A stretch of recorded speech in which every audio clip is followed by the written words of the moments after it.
Hello everyone, my name is Sam. I'm a British full-stack engineer with an interest in functional programming, and today we're going to be looking at complex animations done well, hopefully. Currently I work at Intel, and we're trying to modernize podcasts. The podcast standard was created way back in the early 2000s, before social media or smartphones even existed, and since then not much has changed. So our aim is to try and modernize podcasts in a few different ways, such as adding in visual content, such as images, tweets, and links that are relevant to the audio you're listening to. And also, we split up hour-long podcasts into chapters to help make them more digestible and easier to share. And we are fundraising on Seeders starting next week, so keep an eye out for that if you're interested. So when it comes to animations in Elm, if you come from a JavaScript background, there's quite a few challenges that you face that you don't have in JavaScript. So first of which being that we have no local state. So if we were using ng-animate in AngularJS or React Transition Group, those are drag and plug-in tools that will maintain some local state and do some bookkeeping for us. We do not have access to that in Elm. Everything is in a single model. Also, we might be used to using lifecycle hooks to help control our animations. So you might have component did mount or component will unmount in React, which we obviously do not have in Elm. And also, our access to DOM APIs is restricted. So in JavaScript, you can read the animated values of an element, update them all synchronously or however you feel like, whereas Elm enforces a much more controlled architecture. So the result of this is we can't just use the same approach as we would in other JavaScript libraries. We have to be a bit more creative and come up with some more unique and different solutions. So how would we go about implementing animations in Elm today? So there's really two main approaches. You probably either use CSS, transitions, and animations, or you might use a pure Elm solution, such as the Elm-style animation library. Now, both of these are really excellent solutions that work really well for the vast majority of use cases, but they both also have their own drawbacks when things get a bit more complex. So when it comes to CSS, probably all familiar with transitions and keyframe animations. Both very straightforward and easy to get started using. When we're using transitions or animations in CSS, the browser is effectively going to maintain some local state for us behind the scenes. So if we're doing a transition, for example, on an item's opacity, we just declare what we want the target value of that opacity to be, and the browser is going to do all the work of interpolating from the start to the end value for us. So a drawback of using CSS is that we have to make sure we use keyed nodes. So the main reason for this is that because the browser is maintaining this local animation state, which is associated with every DOM node, if we have a list of items which we're rendering, where items are being added and removed at various points, we want the Elm runtime to always use the same DOM node to render the same item in our app. So if we have, for example, an item at the top of a list that is midway through an animation, and then we insert a new item above it, if we were not using keyed nodes, the Elm runtime might reuse the old DOM node at the top of the list to render the new item, which is partway, and that node is partway through an animation, so not what we want at all. But really, the main drawback of using CSS animations is that we only have access to easings. So what is an easing, for those who aren't aware? It's effectively a function that's going to take in the start and final values of our animation and output all the intermediate steps at various points in time. So if we have an example here of a box animating left to right, the easing function for this animation is going to describe that the box starts slow at the beginning, picks up some speed in the middle, and ends slowly. Now, the issue with easings is that they cannot be smoothly interrupted. So if we have the same example as before, but halfway through the original animation, we're going to change how far we want the box to end up. So originally we want it to end, say, 800 pixels to the right, but then halfway through the animation, we're going to change that to only be 600 pixels to the right. Even though the box is not that far across, it still has a jarring stop in motion when we change what the final value of the animation is. So the reason for this is that easings do not track the momentum of the item at all. All they track is the start and end value of the animation. So when we change that end value, we have to create a completely new easing from scratch. And this easing lacks all the momentum and motion that was built up in the first part of our animation. So this results in a loss of continuity in our animation, which is going to look really jarring on the eye and ruins our animation. So when it comes to using pure Elm solutions, Elm-style animation is by far and away probably the most popular, so we'll focus on that. And a major benefit of using Elm-style animation is that we can use springs rather than easings.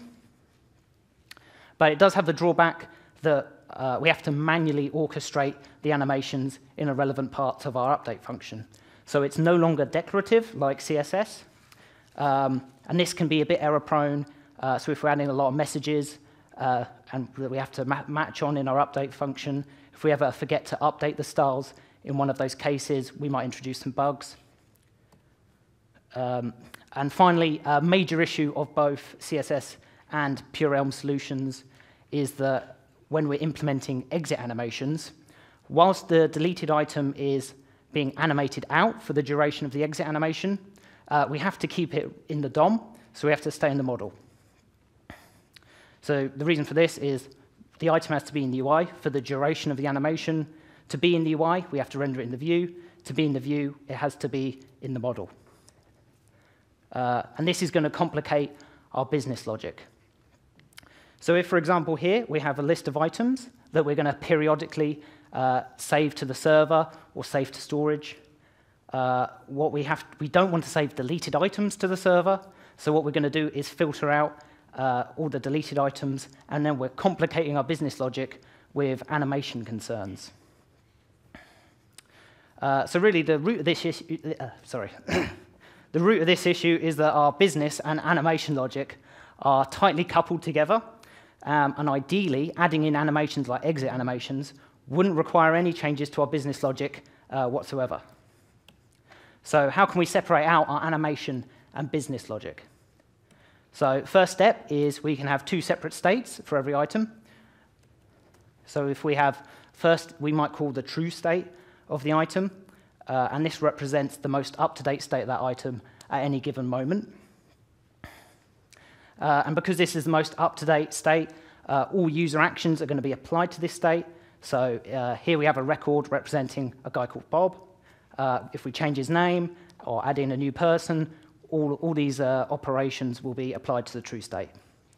And then because it's the most up-to-date, this is also the state we're going to save to our server. And then business logic can operate on this state without having to filter out deleted items or deal with any other animation concerns. So our second state, which we might call the visual state, represents only the current visual appearance of the item in our app. And this state is what is going to be primarily only used by the view function. So, and this state needs to be kept up to date with the true state somehow. So what is a robust approach to keeping these two states up to date? So if for a given item, we might have one record that represents its true state, one record that represents its visual state. How do we know when and how to update the visual state? What we might do is define a function which we might call getTargetState, and that's going to take in the true state of the item and output the target visual state at any given moment in time. And then on every animation frame, we might have a subscription to animation frame, and when that occurs, we're going to animate the current visual state closer and closer towards the target visual state. But then how do we go about animating the visual state towards its target visual state? As I said earlier, using easings is not ideal. If we update the target visual state rapidly, there'll be a jarring switch between animations, which will look very unnatural on the eye, and ruins the whole point of having animations. So instead, we can use springs. What is a spring when it comes to animation? So where an easing tracks the start and end values of an animation, the spring only tracks the current value and the velocity of that value. So it's as if a spring connects the current value to its target value and is pulling them together. And then, because this is based upon the physics of real-world springs, when we've got it configured correctly, it looks very natural and has a good continuity of motion. So here is an example, much like earlier, of a box moving from left to right. And again, halfway through the animation, we're going to change what the target value of that animation should be. So the red box here represents what the target value is at any given moment. If you recall earlier, when we changed what the target value was, the box had a jarring stop, which just completely ruined the fluidity of the animation. Whereas here, because we're using springs, the item has continuous motion throughout and looks a lot more smooth and pleasing. So a quick recap of the approach so far is that we have, for any given item, we're storing its true state separately from its visual state. We're then going to write a function that describes the target visual state of that item at any given moment. Using spring physics, I'm going to animate the visual state towards the target visual state. And in our visual state, we're going to store all the animated values as springs. So the benefits of this approach are that it's declarative. We don't have to carefully queue up animations in many different cases of our update function. And also, because we're using springs rather than easings, no matter how rapidly we might change the target visual state, our animations are still going to look natural and fluid. But what about if we want to implement exit animations? So for those who aren't aware, so here's a quick example of an exit animation. So if we have a list of items, and then we delete one of them, so for example, we might delete a tweet from Richard's timeline. Rather than the item disappearing immediately, the item, rather than the item disappearing immediately, it fades out and moves off to the right.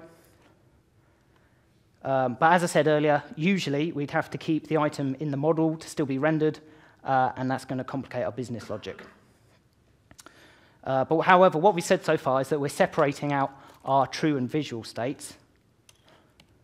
So if our true and visual states are separate, then there's no need to keep deleted items in the true state of our app. So if, for example, here we have a shopping list app example, list of groceries that the person wants to buy at the supermarket, we can represent that by two lists. One is a list of all the true states for all the items they want to buy, and the other could be the visual states for all the items they want to buy. So first of all, we're going to ensure that all the information needed for rendering an item is going to be copied over from the true state to the visual state, and we're only going to render based upon the visual state. So for example here, the field text, which does exist in the true state, we are going to copy over on each animation frame into the visual state, and therefore we don't have to refer to the true state at all in our view function. And then on each frame, when we're updating the visual states, we're going to check whether there are any items in the visual state that no longer exist in the true state. So, and then once we've identified any functions that have been deleted from the true state, we're going to write a function which we might call getTargetExitState. So this is going to be similar to getTargetState from before, but for deleted items only. And then we're going to update any deleted items towards the target exit state over time. And once the item matches its target exit state, it has successfully, we can consider it successfully exited, the exit animation is completed, and it can be removed from the visual state as well. So what we've achieved here is exit animations without having to clutter up the business logic of our app. So there's no animation concerns at all occurring in the business part of our app. And then a good counterpart to this is entry animations. So similarly, when a new item is added, we only apply that action to the true state of our app. And then when we're updating all the visual states, on each frame, we're going to check if there's an item that exists in the true state, but not in the visual state.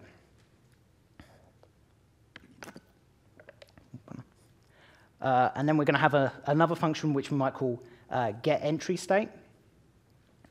And then getEntryState will return the initial visual state that we insert into our list of visual states.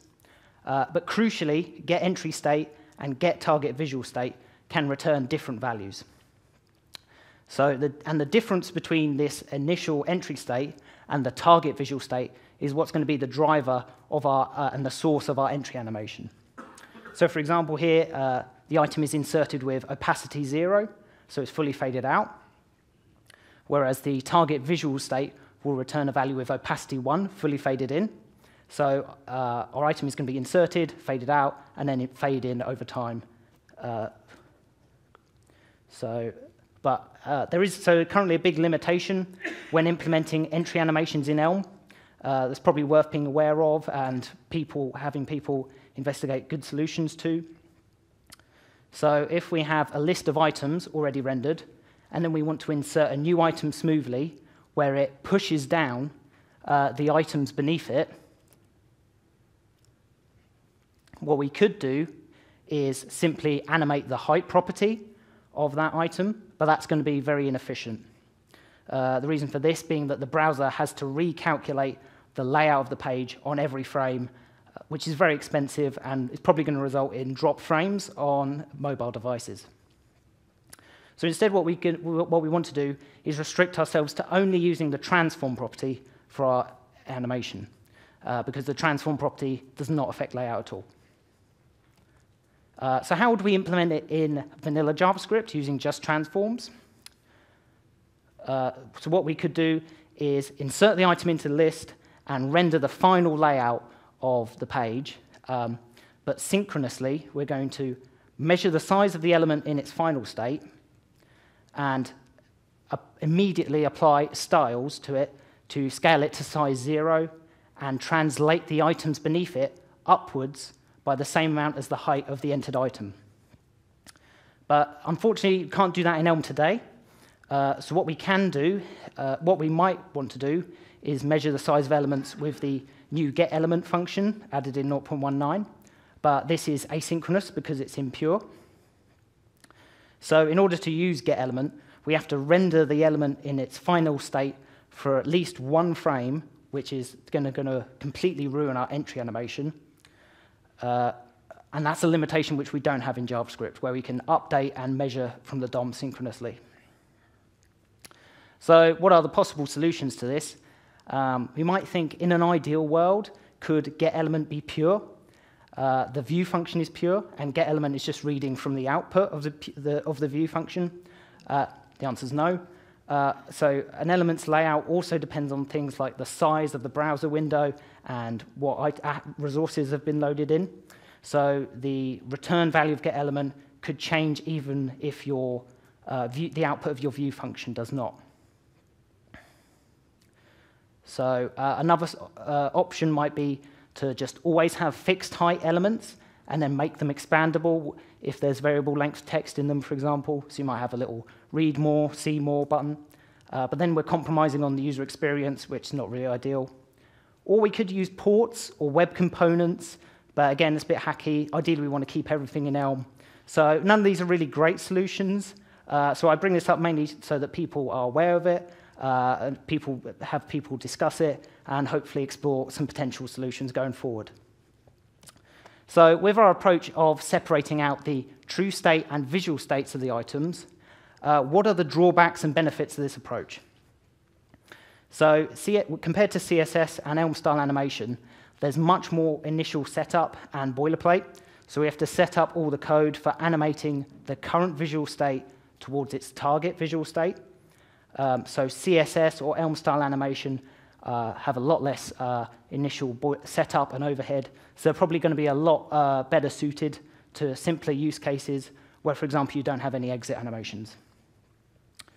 But if we have put the work in to animate our visual state towards the target visual state, we now have a declarative way of describing the animations and transitions in our app in pure Elm.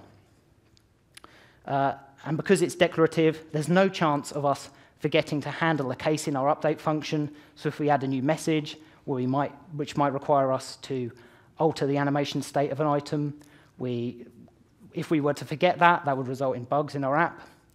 And also, it's going to scale better. So as we also add more messages and more cases in our update function, we don't always have to remember to add animation update code in every relevant case. Instead, we have just a single function, getTargetVisualState, which is going to describe all of the final results of our animations.